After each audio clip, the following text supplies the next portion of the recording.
प्यारे भक्तों, आज आप श्रवण करें जगन्नाथ भगवान जी की ब्रत कथा।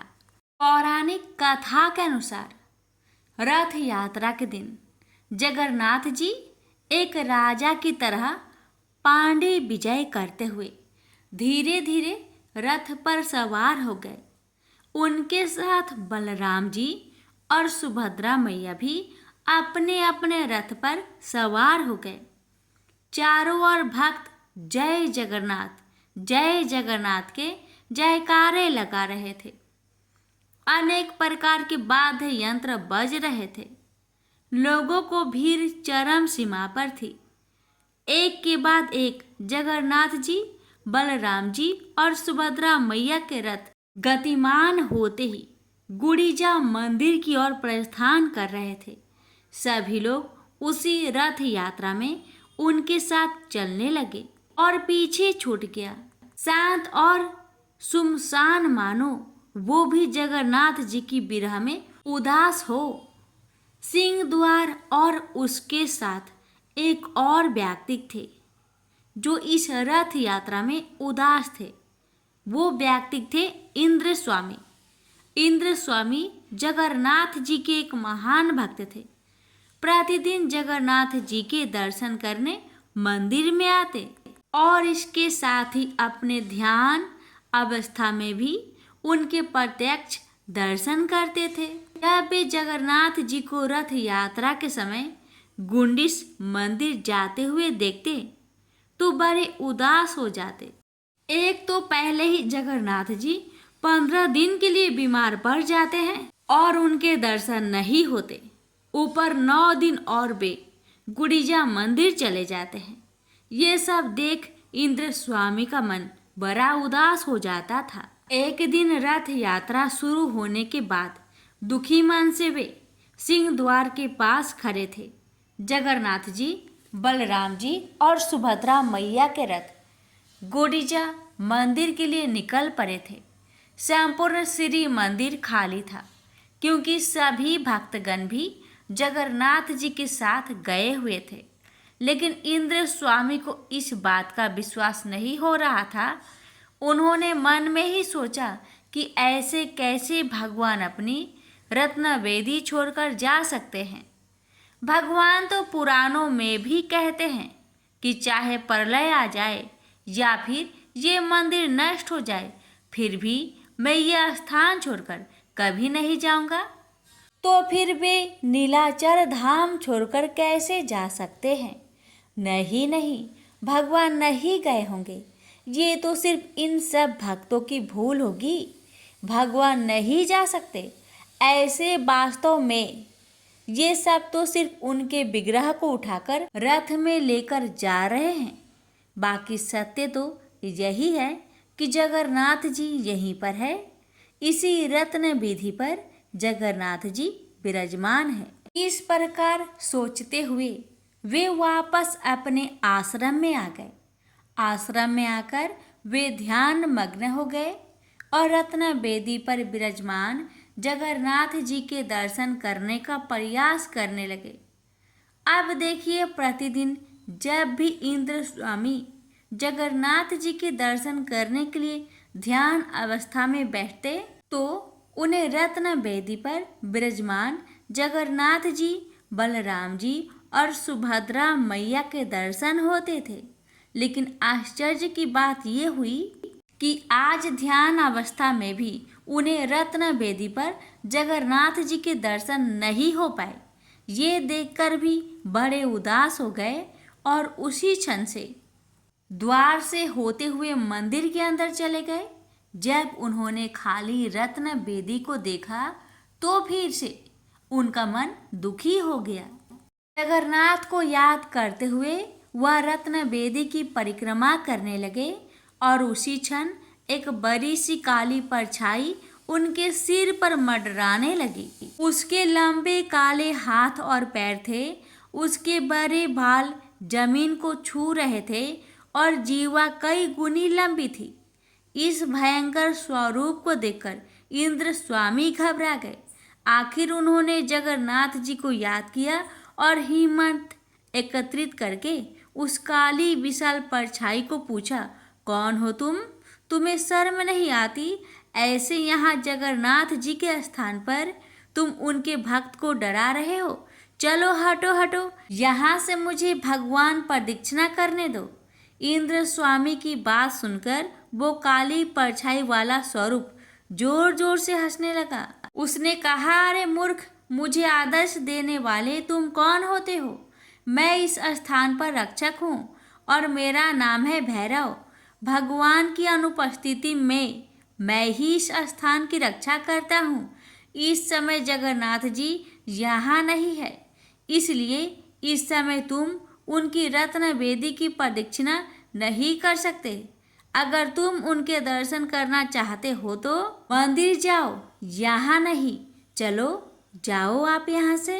भैरव की बात सुनकर इंद्र स्वामी निस्सहाय होकर वापस अपने आश्रम में लौट आए। आज उनका मन अत्यंत उदास था।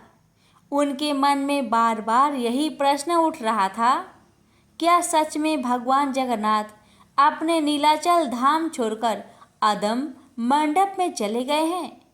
तो क्या सच में जगन्नाथ जी 9 दिन के लिए अपनी रत्न वेदी छोड़कर गुंडीचा मंदिर में ही होते हैं, या फिर दोनों जगह पर रहते हैं?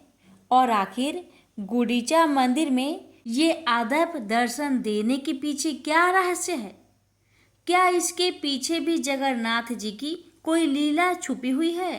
प्रेम से बोलिए जगन्नाथ भगवान जी की जय हो। एक समय रघुदास नाम के भगवान रामचंद्र के एक महान भक्त थे। वह पुरी में जगन्नाथ मंदिर के सिंह द्वार के पास एक बड़ी छतरी के नीचे रहते थे। एक बार जब वह भगवान जगन्नाथ के दर्शन करने गए तो उन्होंने जगन्नाथ की वेदी पर राम, लक्ष्मण और सीता को देखा। उस दिन से उन्हें विश्वास हो गया कि भगवान जगन्नाथ भगवान रामचंद्र से भिन्न नहीं है।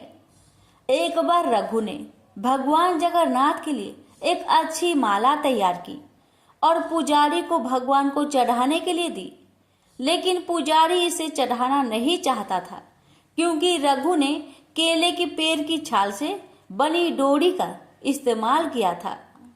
उस समय जगन्नाथ के मंदिर में ऐसी चीजों का प्रयोग वर्जित था। रघु को बहुत दुख हुआ कि उनकी माला भगवान जगन्नाथ को नहीं चढ़ाई गई। वह बहुत उदास महसूस करते हुए मंदिर के बाहर चला गया। बाद में दिन में पुजारी शाम की आरती समाप्त कर रहा था। भगवान के शयन करने से पहले पुजारी उन्हें एक विशेष पोशाक पहनाते हैं जिसे बड़ा श्रृंगार वैसा कहा जाता है। भगवान को श्रृंगारित करने के बाद पुजारी ने उनके शरीर को फूलों से सजाना शुरू कर दिया, लेकिन उसे आश्चर्य हुआ कि उसने जो कुछ भी किया भगवान के शरीर पर एक भी फूल नहीं बचा। भगवान किसी भी फूल को स्वीकार नहीं करेंगे। सभी पुजारी यह सोचकर बहुत चिंतित हो गए कि अवश्य ही उन्होंने कोई अपराध किया है, लेकिन यह क्या हो सकता था? उन सभी ने निर्णय लिया कि यह समझने की कोशिश करने के लिए कि उन्होंने क्या अपराध किया है, वे सभी मंदिर में सोएंगे और तब तक उपवास करेंगे जब तक भगवान उनके सपने में आकर उनके अपराध के बारे में सूचित नहीं कर देते। निश्चित रूप से उसी रात भगवान जगन्नाथ मुख्य पुजारी के सामने आए और उनसे कहा, मेरे भक्त रघुदास मेरे लिए एक फूल का माला लाए थे। उन्होंने इसे बहुत प्यार और भक्ति के साथ तैयार किया। आपने बाहरी विशेषता देखी, माला को उन्होंने मुझे देने से मना कर दिया। आप देख नहीं सकते कि उन्होंने कितनी अच्छी माला तैयार की है। उन्होंने इसे प्रेम और भक्ति से पिरोया। आप मेरा भक्त मेरी सेवा से वंचित होकर अपने घर में माला रखकर पड़ा हुआ है, उसके सामने माला पहनाओ। उसने कुछ भी नहीं खाया है और लगातार रो रहा है। वह अभी तक सोया नहीं है। जब तक मेरे भक्त की इच्छा पूरी नहीं हो जाती, मैं आपसे कोई माला कैसे स्वीकार कर सकता हूँ? और कैसे मैं शांति से सो सकता हूँ। तुरंत प्रधान पुजारी जाग गया और उसने अन्य पुजारियों को सारी बात बताई। तब वे सभी रघुदास के पास गए और अपना अपराध समझाया और उनसे अपनी माला भगवान जगन्नाथ को देने के लिए कहा। यह सुनकर रघुदास बहुत प्रसन्न हुए कि भगवान इतने दयालु हैं कि वे स्वयं उनकी माला स्वीकार करने की प्रतीक्षा कर रहे हैं। रघुदास परम आनंद में थे। एक बार रघुदास बहुत गंभीर रोग से पीड़ित हो गए। उनकी तबीयत इतनी खराब हो गई कि वह बिस्तर से उठ भी नहीं पा रहे थे। उन्हें अपने बिस्तर में ही मल त्याग करना पड़ा। बदबू बहुत बुरी थी। रघुदास बहुत बीमार होने के कारण खुद की मदद करने में असमर्थ होकर बेहोश हो गए। एक छोटा लड़का रघुदास की सेवा के लिए आ रहा था। उन्होंने उसके शरीर को साफ किया और चंदन लगाया और गंध को दूर करने और कमरे को शुद्ध करने के लिए अच्छी सुगंधित चीजें पेश की। जब रघु को होश आया तो उन्होंने पाया कि वह लड़का स्वयं भगवान जगन्नाथ थे। रघु ने भगवान जगन्नाथ से कहा, मेरे प्रिय भगवान, आप यहाँ क्या कर रहे हैं? मेरी यह निम्न सेवा करके आप मुझे अपराधी बना रहे हैं। मैं आपसे सेवा प्राप्त करके और अधिक पापी बन रहा हूँ। हे भगवान, आप बहुत दयालु हैं। आप ब्रह्मांड के स्वामी हैं। आप सब कुछ करने में समक्ष है। यदि आप चाहे तो आप मेरी बीमारी को आसानी से ठीक कर सकते हैं। मुझे ठीक करने के बजाय आप मेरी यह निम्न सेवा क्यों कर रहे हैं? भगवान ने उत्तर दिया, हाँ, मैं तुम्हें आसानी से ठीक कर सकता हूँ, लेकिन मैं चाहता हूँ कि तुम अपने सभी प्रबंध कर्मों से मुक्त हो जाओ, ताकि तुम इस जीवन के अंत में मेरे निवास पर वापस जाओ। तुम्हें ये भी जानना चाहिए कि जैसे कि मेरे भक्तों को मिलता है, मेरी सेवा करने से सुख मिलता है, मुझे भी अपने भक्तों की सेवा करने से सुख मिलता है। मैं सदैव आपकी सेवा करना चाहता हूँ। मुझ में और मेरे भक्त में कोई अंतर नहीं है। इस प्रकार भगवान और रघु के बीच बहुत घनिष्ठ संबंध थे। रघु बहुत सरल थे और उनका स्वभाव एक छोटे लड़के जैसा था। भगवान जगन्नाथ के साथ उनके संबंध बहुत मैत्रीपूर्ण थे। कभी कभी भगवान एक लड़की के रूप में उनके पास आते थे और वे दोनों एक साथ खेलते थे। यह सामान्यतः लोगों को ज्ञात था कि भगवान रघु के साथ खेलने के लिए उनके पास आए थे। सभी लोग रघु का आदर करते थे। वह बहुत प्रसिद्ध थे और लोगों के बीच भगवान जगन्नाथ के मित्र के रूप में जाने जाते थे। एक बार जगन्नाथ रघु के पास आए और उससे कहा कि वह राजा के बगीचे से कटहल चुराने के लिए उसके साथ चले। रघु ने कहा, तुम कटहल क्यों चुराना चाहते हो? यदि तुम्हें कटहल खाने की इच्छा है तो मुझे बताओ, मैं तुम्हारे लिए एक अच्छा कटहल लाऊंगा। भगवान जगन्नाथ ने उत्तर दिया, इस प्रकार मुझे अपने भक्त से सब कुछ मिल रहा है। वास्तव में मेरे पास सब कुछ है। माता यशोदा मुझे इतना मक्खन खिलाती थी और मुझे आनंद देती थी, लेकिन फिर भी मैं इस उद्देश्य के लिए दूसरे के घर जाता हूँ, माखन चुराने का। चुराई हुई चीजें खाने में एक विशेष आनंद होता है। आज मैं चाहता हूँ कि आप चोरी का वह आनंद महसूस करें। कृपया मेरे साथ आए। असहाय होकर रघु भगवान के प्रस्ताव पर सहमत हो गया और उनके साथ चला गया। वे दोनों राजा के बगीचे में दाखिल हुए। जगन्नाथ ने रघु से कहा, तुम पेड़ पर चढ़ जाओ, मैं जमीन पर खड़ा रहूंगा। तुम सबसे अच्छा और सबसे बड़ा कटहल तोड़कर नीचे फेंक देना। मैं यही खड़ा होकर उसे पकड़ लूंगा, फिर हम दोनों भाग जाएंगे। रघु ने भगवान की आदेश का ठीक वैसे ही पालन किया जैसे उन्होंने निर्देश दिया था। वह कटहल के पेड़ पर चढ़ गया और सबसे अच्छे और बड़े कटहल को ढूंढ निकाला, उसे तोड़ लिया। जगन्नाथ उसने पुकारा, क्या आप तैयार हैं? जगन्नाथ ने उत्तर दिया, हाँ मैं तैयार हूँ, फेंक दो। रघु ने कटहल नीचे फेंक दिया, यह उम्मीद करते हुए कि जगन्नाथ उसे पकड़ लेंगे। लेकिन जगन्नाथ कहाँ थे? वह भाग गए थे। कटहल को पकड़ने वाला कोई नहीं था। वह बड़ी आवाज करते हुए जमीन पर गिरा और फट गया। जब राजा के माली ने आवाज सुनी तो वह समझ गया कि कोई कटहल चुराने के लिए बगीचे में घुसा है। वह तुरंत मौके पर भागा और देखा कि बड़ा कटहल जमीन पर खुला पड़ा था। फिर भी उसने आसपास किसी को नहीं देखा।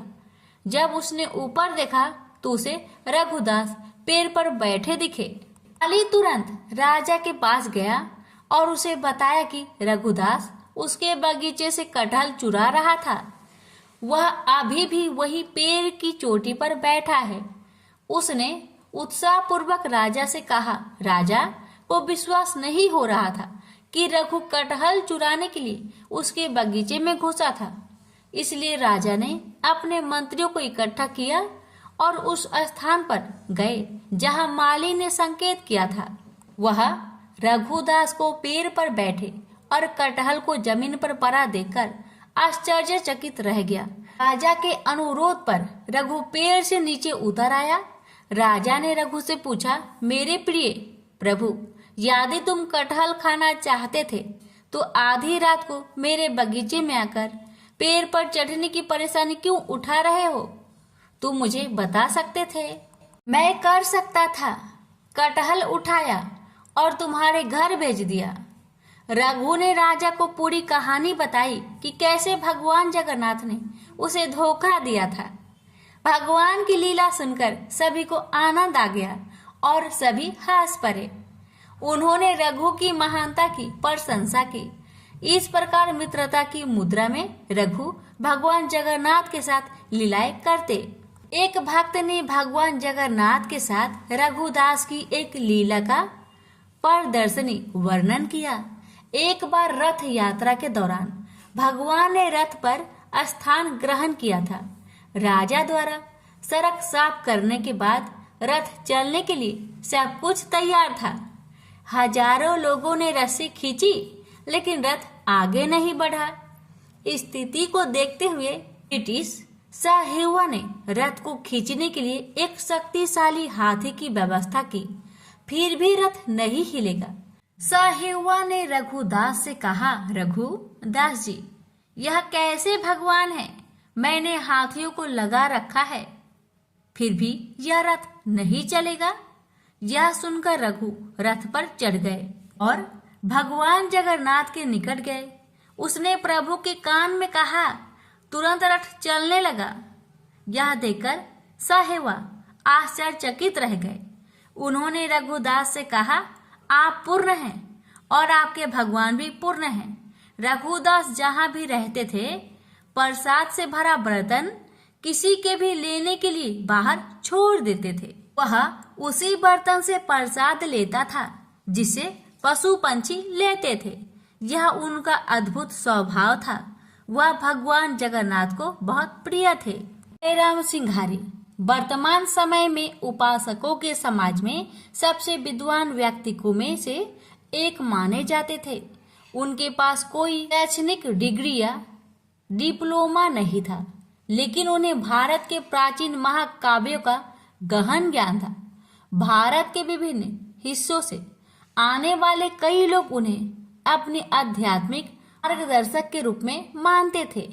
उन्होंने केवल महाप्रसाद खाया जो भगवान जगन्नाथ को चढ़ाए जाने वाला चावल का भोग है।